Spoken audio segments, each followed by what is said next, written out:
time of week again, the HillTimeSPorts Power Rankings, the show where I tell everyone I have absolutely no idea what I'm talking about, but I appreciate your company anyway.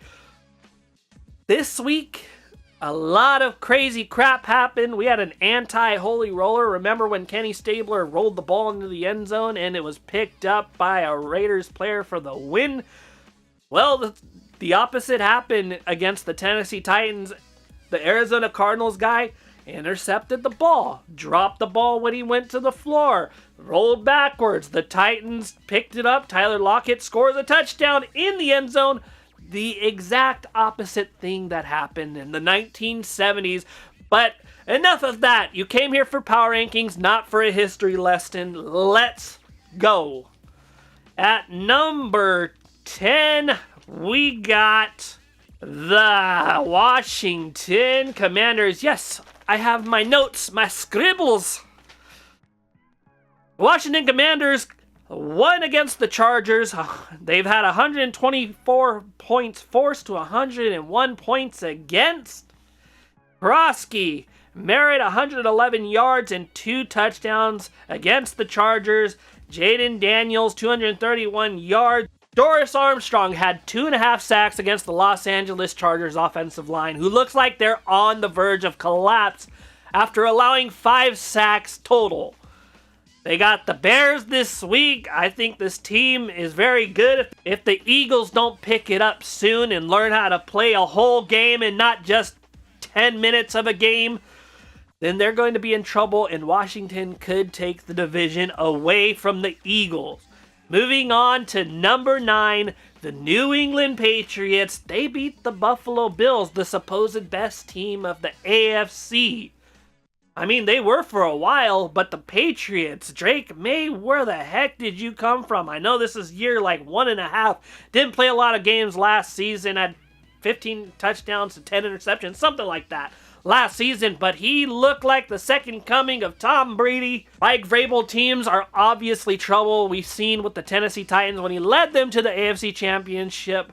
And then the GM decided to get rid of A.J. Brown, Derrick Henry, and get rid of Vrabel eventually. So, joke's on you, Titans. This guy is a very good coach. They're 12th in points forced and 9th in points allowed. This is a scary, sneaky team that could sneak into the wild card round and could beat you. If you're not careful or if you're going in injured, they do allow a lot of yards. That could be a problem later down the road. That also leads to a lot of time of possession that could tire out a defense towards the end of the season. But right now, they're sitting pretty at number 9. And at number 8, we got the Denver Broncos. They beat the Super Bowl champs, the Philadelphia Eagles, by the score of 21-17. And for the first half, they didn't look that good. There were overthrows, dropped balls by Sutton and others. And then you had the Eagles scoring 17 on them. It was 17-3. And then all of a sudden, J.K. Dobbins scores a touchdown. J.K. Dobbins is a really good running back. Had 79 yards against the Eagles. Next drive, 3-and-out for the Eagles. Bonito gets a couple of sacks during that game. Patrick Surtain II is covering A.J. Brown. And then Bo Nix throws a strike to Evan Ingram, who dives in for a touchdown. And they go for 2 because Sean Payton now has the balls of steel that he had in the Super Bowl against the Indianapolis Colts back in 2010. The Eagles lose the game, but the Denver Broncos are second in points allowed. They are one of the up-and-coming teams. I said it this year that they can win the division, and I'm still hanging on to it. People need to relax about Bo Nix because he's still a sophomore. They go through the sophomore slump. It's going to get better. And sorry if my voice is a little hoarse. I've been sick this weekend, and I'm doing my best. But moving on to number 7, the San Francisco 49ers. Now, they're a very good team. The only problem I have with them is they're injured, and an injury more or two, the infirmary ward gets even higher. Well, they can collapse. But I'm a man who can admit when he said something completely stupid. I don't hang on to things like their gospel, like their ideologies.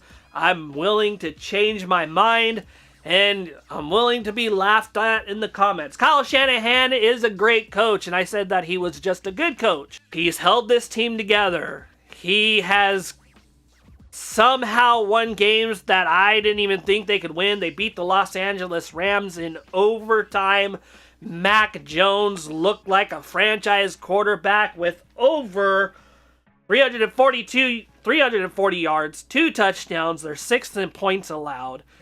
They're going to get Kittle back. They're going to get Ayuk back. We don't know what Ayuk's going to look like, but I do have him on my fantasy team waiting in the wings. Definitely well disciplined.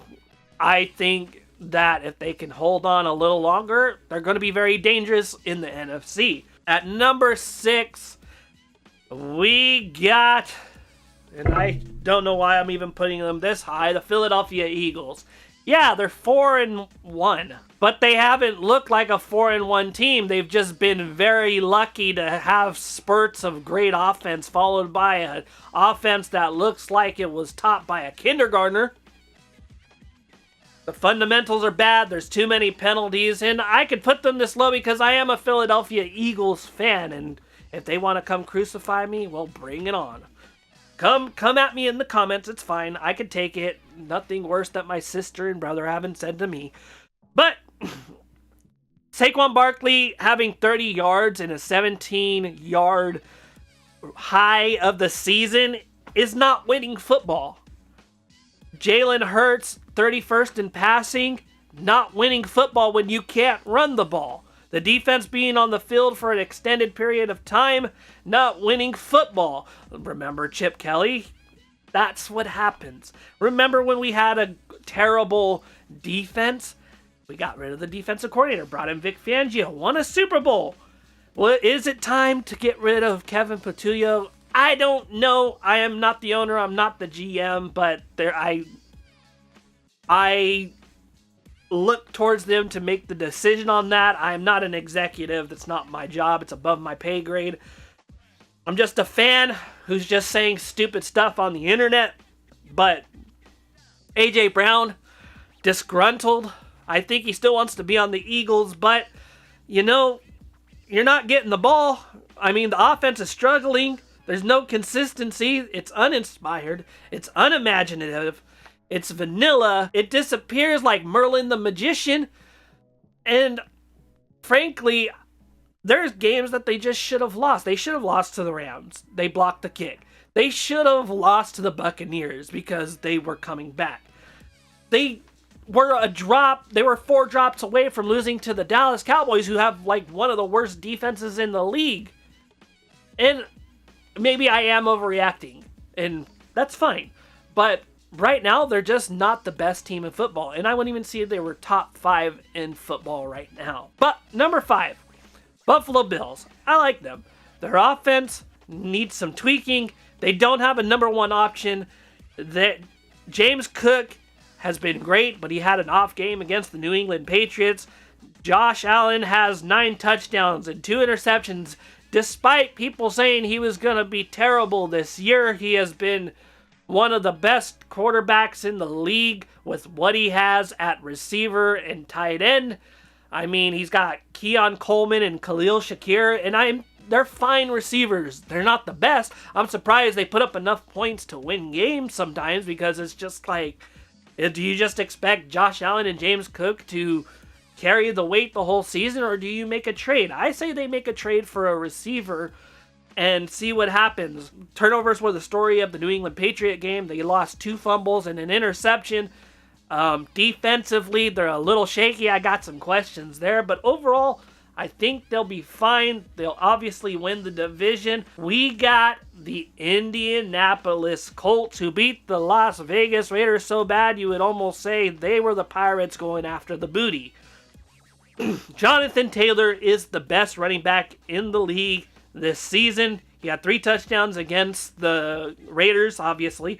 Indiana Jones, it wasn't the last crusade after the Rams game. He's been playing efficiently this whole season, showing that it was just New York's problem and not his and not Saquon's. They had 4 sacks in that game against the Raiders. Second in points forced, third in points allowed. They are 12th against the run in yards against, which is decent. It's not great, but it's not terrible. It's not bottom half.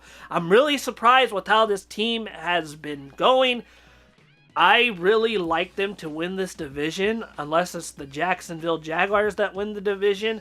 One of those teams, or they can completely fall apart. I have absolutely no idea what is going to happen, but I'm excited to find out. Really good team from the Indianapolis Colts. But coming up next, the Detroit Lions at number 3. One of the most complete teams in football despite what happened week 1 against the Packers. They've scored 30-plus points against every team since that Packers game. They beat the tar out of the Bengals, which isn't saying a lot, but it's beating the tar out of the Bengals is beating the tar out of the Bengals. Goff is on a tear, had 3 touchdowns. They're the number 1 team in the NFL with points forced. They're top 10 in almost every statistical category. I think this team, barring significant injuries like they did last year, Aiden Hutchinson's been really good. They are Super Bowl contenders this year. I think this might be their best chance to win it if the Philadelphia Eagles don't learn how to play a whole game. But moving on. At number 2, and yes, I am putting them here because they sent the Chiefs to the Shadow Realm for the time being again.